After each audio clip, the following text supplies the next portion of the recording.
Hello and welcome. In this video session, we will discuss the concept of flow control used in Python. Flow control is used to execute the part of the code based on the condition. For example, we have a if statement based flow control. In this case, we can see that we are checking for the condition, and if this condition is true, then only a given set of code is executed. If this condition is not true, then this code will not be executed. So by doing this, we are controlling the flow of the execution. Now, in the same way, we have if else statement. If else is similar to the previous if statement, but in this case, if the condition is false, then the code that is present in the else is executed. Let us see the diagram. So in case of if else, the condition, we check for the condition. If the condition specified is true, then we execute the code one part, and if the condition is false, then we execute the code that is present in the else condition. Now let us see nested if condition. So nested if is similar to the if condition, but in case of nested if, we can check for multiple conditions using ELIF. ELIF is a short form for else if. So here we check for the first condition. If this first condition is true, then we execute this code one and it exits the complete block. If this condition is not true, then it checks for this else if condition. If this condition is true, then it executes the code 2 and then it exits the complete block. So this elif can be used to nest different else if conditions, and we can have different elif and check for the conditions. Now if none of the condition that is present in the if or elif condition is true, then only this else code is executed. Now to understand the concept of if else and nested if, let us see the program.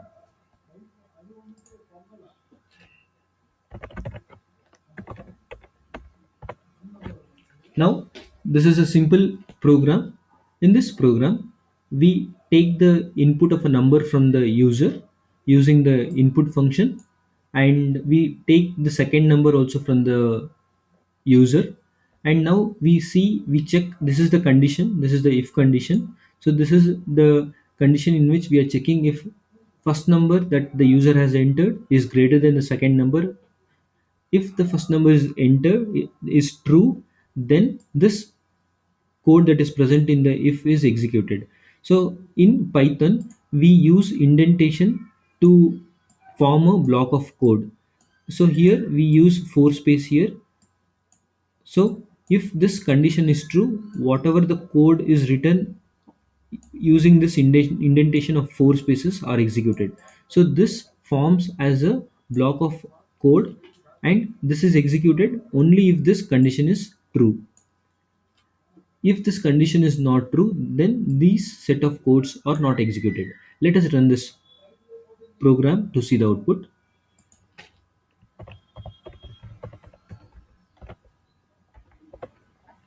Now the user one has to enter the first number. Let's say user has entered 100 and the second number is 10.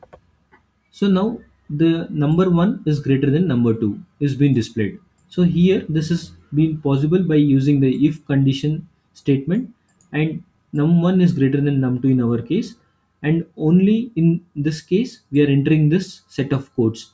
So all these codes will be executed only if this condition is met, and now we are able to display num1 is greater than num2, and now after that we are adding 10 to the number 1. This is just for a demonstration purpose. And now the new value of num1 is, we have added 10, that is 100 plus 10 is 110, and then this final print is printed. So as a note, this print does not have any conditional check. So irrespective of the condition is whether it is true or false, this last line will be executed. Now let us enter some other set of values. Now let's say we have entered 50 for num1 and 100 for num2. So now we can see that we have not got this line. So now this condition, we are checking num1, the value of num1 is 50 and value of num2 is 100. So it checks if num1 is greater than num2. So in this case, this is false. So this set of codes are not executed, and directly the execution comes to this, and it prints value of num1 equal to 50. So here we can see that using the conditional statement, we are changing the program flow. Now let us see some more examples.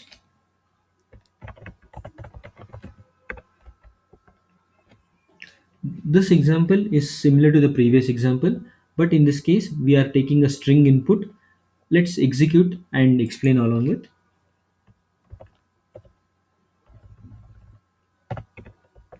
Now in this case it is asking the user to enter either red or green. Let's enter red.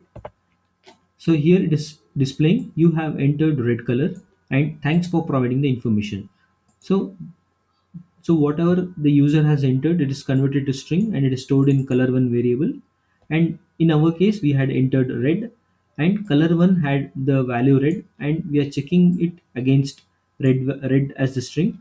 And in our case this condition is true. As a result, we are able to see this output: you have entered red color. And this printf is executed irrespective of whether the user has entered red or not. Now let's execute once again, and let's use some other color. So now we can see directly the print has printed from this last line with, and it has skipped this print. So this is because now the color one holds a value green, and green is not equal to red, and as a result if has returned false. And since if has returned false, this block of the code is not executed. Also, as a note, if returns two numbers, that is either it returns a true value or a false value. If the condition is met, it returns a true value and the block of the code is executed. If the condition is not met, it returns a false value and the given code will not be executed. Now let's see some more examples. In this example, we will discuss the concept of underscore underscore name underscore underscore. This is a special variable that is present in every Python file. As a note, if we run a Python file as a standalone, the value will be automatically filled and it will have a value underscore underscore main underscore underscore.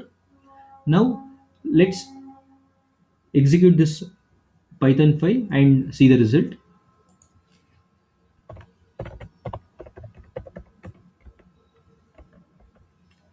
If you see here, the execution starts from beginning of the code is printed. That is nothing but in Python, the execution starts from the beginning of the program.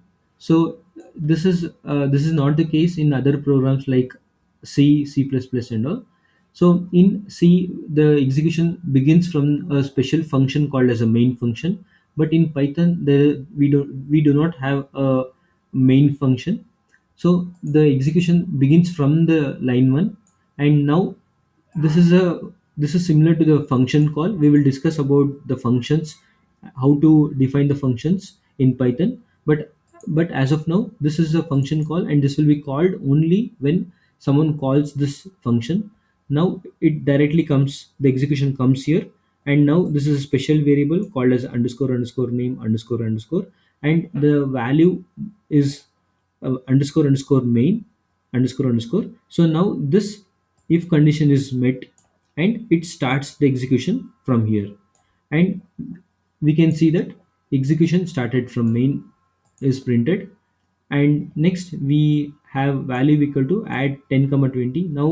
Now this add is a function, and the execution jumps to the add function, and we are passing x equal to 10 and y equal to 20, and we get this print execution in add here.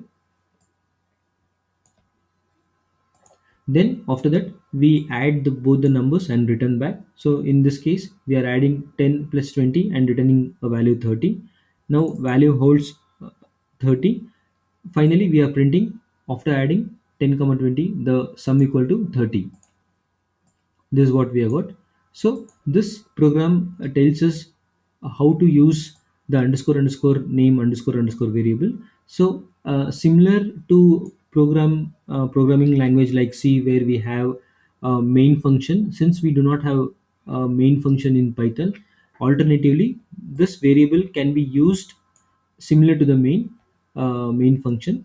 But as a one more note, if this Python file is not called as a standalone, and if this Python file is called from some other file, then this underscore underscore name underscore underscore variable will not hold the string. Instead it will hold the name of that file string. We will see this example at later point of time. What we have discussed in the previous examples and this example is, if is a program flow, it decides the program flow, and based on the condition it decides whether the given set of code has to be executed or not. So in the next video session we will discuss some more examples of if else and nested if. Thank you.